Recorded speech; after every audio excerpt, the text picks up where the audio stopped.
교회로 두 사람이 들어온다고 생각을 해볼게요. 한 사람은 화려한 장신구를 걸치고 좋은 명품 옷과 좋은 명품 가방을 들고 있습니다. 그런데 다른 한 사람은 정반대의 모습이에요. 낡고 헤어지고 군데군데 변색되고 때가 묻은 그러한 옷을 입고 있습니다.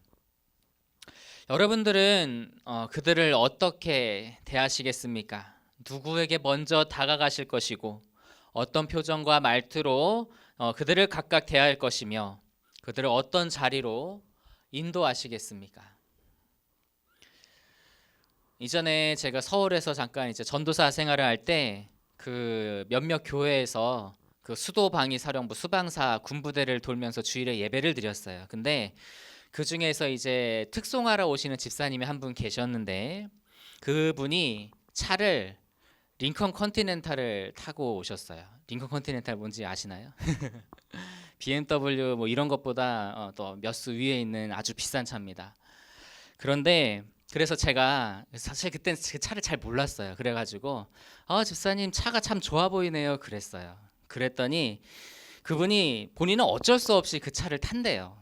그래서 이게 무슨 말인가 했더니 그분이 사업을 하시는데 그냥 그랜저를 타고 다녔더니 이 거래처에서 자기를 무시하더라는 거예요.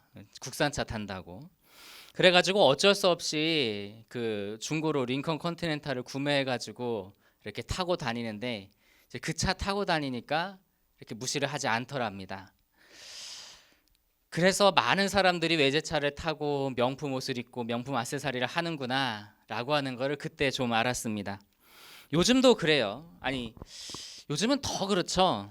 오히려 중산층의 젊은 사람들이 빚까지 내가면서 외제차를 타고 명품 옷을 입고 명품 가방을 가진다라고 하는 그런 뉴스도 본 적이 있습니다. 이제는 어른들뿐만 아니라 그 초등학생들 사이에서도 그런 일이 있어요. 이제 여기는 어떤지 모르겠는데 제가 전에 있던 데서는 초등학생들끼리도 너네 집 몇 평 살아, 너네 차 뭐 타, 너네 부모님 직급 뭐야, 거기 공무원들 모여 있잖아요. 그래가지고 아주 예민합니다. 그런 거에. 그런 걸 비교하면서 다닌대요, 초등학생들이. 그러니까 사람들이 이렇게 외적인 것으로 자기 가치를 드러내려고 하고 상대방을 대할 때도 그 사람의 그 외형을 보고 대하는 경우가 많이 있습니다. 그런데 뭐 사회는 그렇다 쳐도 그런데 문제는 교회 내에서도 그런 일들이 있다라고 하는 사실이에요. 앞서 제가 여쭤보았던 그 예시는요, 제가 지어낸 게 아니에요. 오늘 본문 말씀에 야고보가 말씀했는데 그걸 제가 현대어로 살짝만 바꾼 거예요. 자, 본문 2절과 3절 같이 한번 읽어보실까요? 2절과 3절입니다. 시작. 만일 너희 회당에 금 가락지를 끼고 아름다운 옷을 입은 사람들이 들어오고 또 남루한 옷을 입은 가난한 사람이 들어올 때에 너희가 아름다운 옷을 입은 자를 눈여겨보고 말하되 여기 좋은 자리에 앉으소서 하고 또 가난한 자에게 말하되 너는 거기 서 있든지 내 발등상 아래에 앉으라 하면. 자, 야고보는 좀 더 구체적으로 예를 들고 있습니다. 금 반지를 끼고 아주 화려한 옷을 입은 부자와 그리고 남루한 옷차림에 거지가 함께 들어올 때에 그 부자는 저 앞자리로 좋은 자리로 안내한다는 거예요. 그 회당에서 앞자리는요, 그 랍비들 같은 귀한 사람이 앉는 자리예요. 그러니까 그 외형을 보고 앞자리 귀한 자리로 안내를 한다는 거죠. 그리고 가난한 자는 어떻게 해요? 뭐 서 있든지 말든지 관심도 없고, 그리고 뭐 어디 앉으려면 이리 와가지고 내 발등상에 앉으래요. 이 발등상이 뭐냐면은 발판이에요. 발판이에요, 발판. 그러니까 이 자기가 발을 대고 앉는 곳에다가 앉으라고 하니 아무리 뭐 서민이고 또 아무리 거지라고 한다 해도 그 사람이 얼마나 마음에 상처를 입고 굴욕감을 느끼겠어요. 그런데 이게 단순히 예시가 아니라 비슷한 일이 실제로 교회 가운데 있었기 때문에 야고보는 이런 말을 하고 있는 거예요. 부자는 잘 대하면서 정성스럽게 맞이하는 반면 가난한 사람들은 괄시하는 일들이 곳곳에서 있었다라고 하는 거죠. 이런 일에 대해서 야고보는 무엇이라고 말하고 있을까요? 우리 4절 말씀 같이 한번 보시겠습니다. 4절 말씀 시작.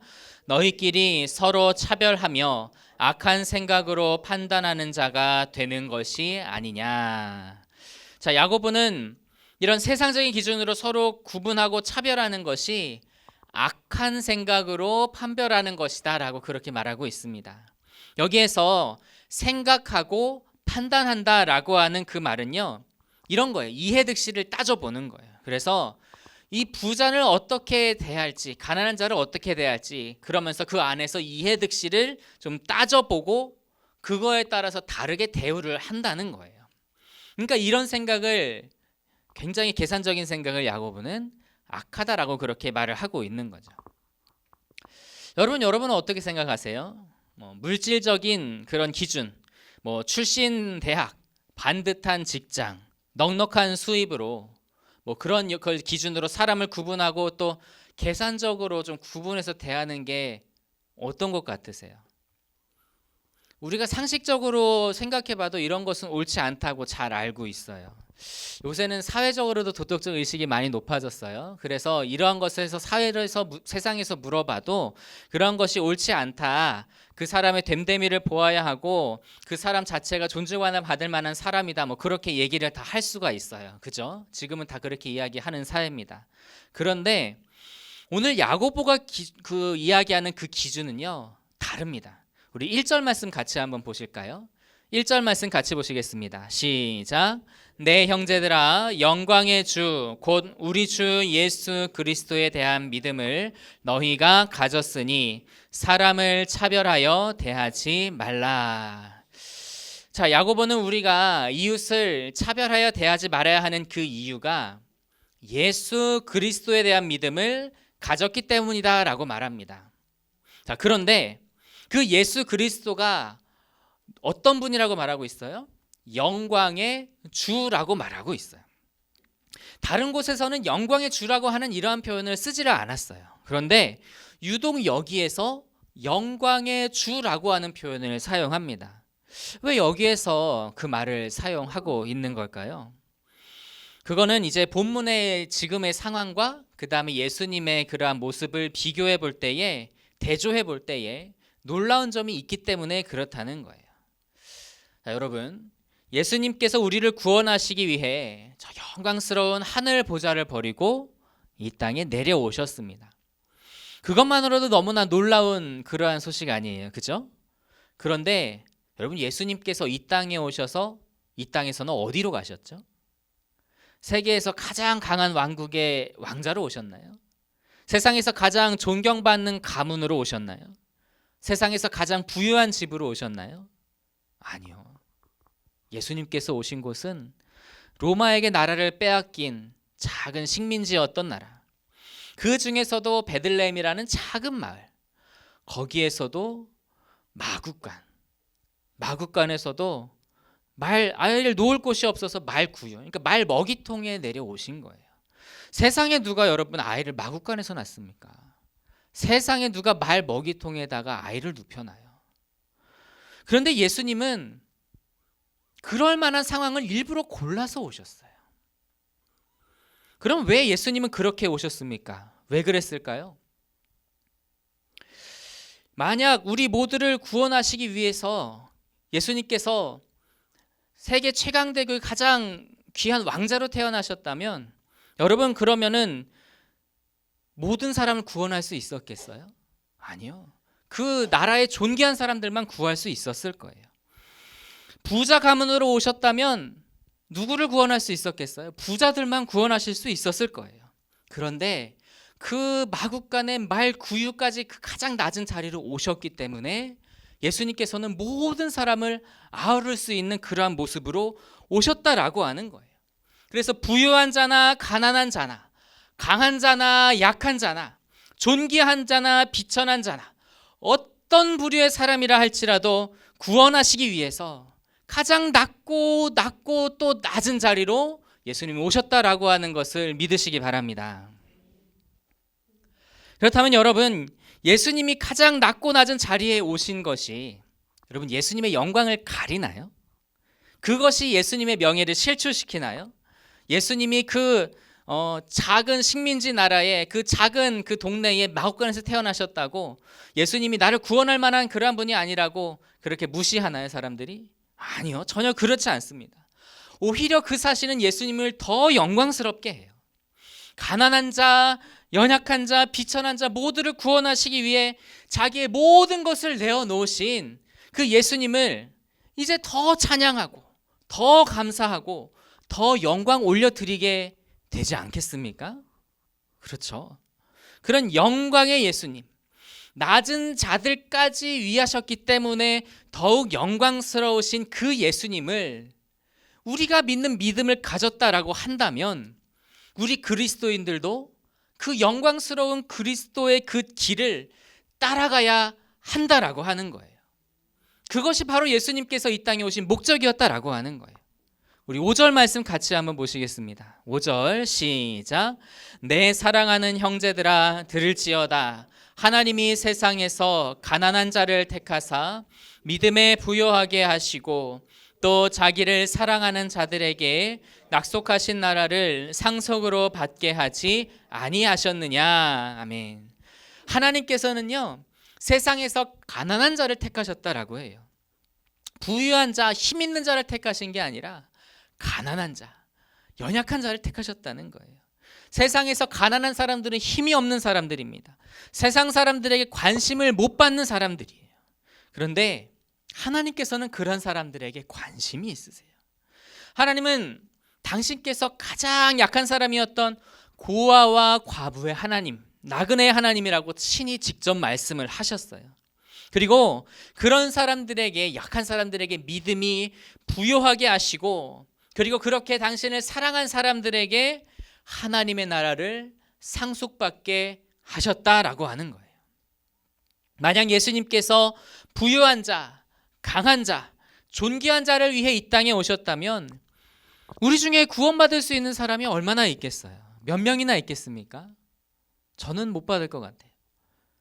그런데 하나님께서 가난한 자, 약한 자, 비천한 자, 한 명도 빠짐없이 모든 사람을 구원하시기로 작정하셨기 때문에 오늘 우리가 이 자리에서 주님께 예배 드리는 줄로 믿습니다. 우리 한 사람 한 사람이 그렇게 구원을 얻었어요. 그러니까 우리 그리스도인 사이에서는 차별이 있어서는 안 된다라고 하는 거예요. 그래서 야고보는 본문 9절에 차별이 죄라고까지 이야기를 하고 있습니다.